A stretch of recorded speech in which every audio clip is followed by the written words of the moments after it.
just like you mentioned, Sarah, we have to start with proper testing. And this is really where I see a lot of people. I don't want to say fail because it's not their fault. It's where people get confused because they don't have all of the information. So let's just take you for an example. Let's say you never had your reverse T3 tested. And we were just looking, because I see this all the time, all the time. My Facebook group, people will post their labs, and I can't tell you the amount of times per week I go, we need that reverse T3. We Right. need that reverse. Can't tell anything with these labs. We need that reverse T3. I mean, they will have the TSH, they will have the free T4, they will have the free T3, which is fantastic. They'll have the antibodies that test for Hashimoto's. They won't have that reverse T3. So let's take you for an example.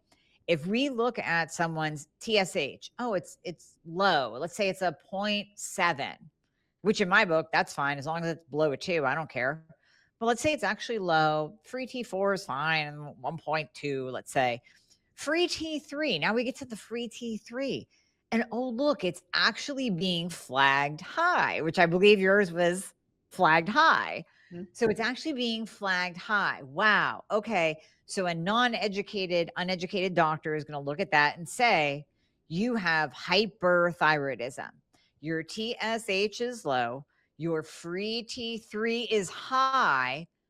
Okay. I mean, it could be hyper, but here's the thing. The only time it's hyper, and I know I asked you this as well. How do you feel? Are you anxious? Are you jittery? Are you sweating? Are you losing weight? Do you feel like you're like crawling out of your skin? No. Okay, that checks one box. Okay, this does not appear to be hyper because you know when you're hyper. Now let's go down and look at your reverse T3. When that reverse T3 is elevated from whatever pushed it up, we don't need to know the why, it just is. That reverse T3 is elevated. What it's doing essentially is it's acting like a bouncer outside of the cell door, and it's preventing T3, the active thyroid hormone, from attaching to the receptor site at the cell level, because every single cell in our body has a receptor site on it for T3. So when that reverse T3 is high, it's blocking the T3 from getting to the cell. So in some cases, not all, in some cases, we will actually see a person's free T3 be high, because if you're taking a thyroid glandular, natural desiccated thyroid, liothyronine, if any of that is coming into your body, then that is providing your body with a little bit of T3 or a lot of it of T3, depending on your dose. That T3 then can get blocked. So it appears almost in the blood like there's an excess, like there's too much T3, but there's not. It's because the reverse won't let that T3 get it to the cell. So it's almost like there's an excess in your blood, but that doesn't mean that T3 is doing its job to give you a metabolism, to, like you said, let you poop every day, light your brain up, give you an immune system, regulate your cycles, give you energy, all the things, in addition to being able to burn stored body fat and maintain a healthy weight. So, in other words, there's enough free T3 in the blood circulating, but it's not in where it needs to go because the reverse T3 is blocking that receptor site.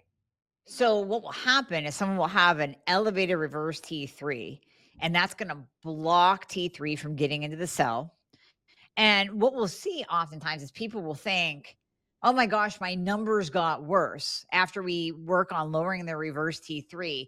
They'll look at their free T3 and they'll say, I got worse because my free T3 went from a 4.5 to a 2.9.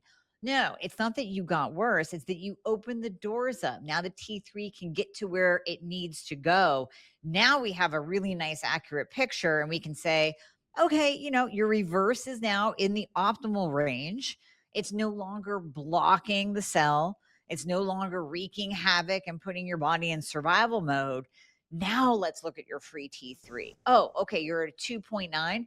Now we know, let's increase your dose a little bit to get that up into that optimal range, that upper quadrant of the range. So just in me saying that, and even if this sounds confusing to the listener, if the listener's like, what in the actual did she just say? That is how nuanced the thyroid is. Mhm. I mean, that is how detailed, precise, personalized, and nuanced the thyroid is. There is no one size fits all when it comes to the thyroid. And I pound this into my audience as well because of that nuanced effect. You have to be learning from, listening to, and working with someone that knows what they're doing with the thyroid. Otherwise, like in your case, you could be told that you're hyper. And meanwhile, what if you were 40 pounds overweight like I was?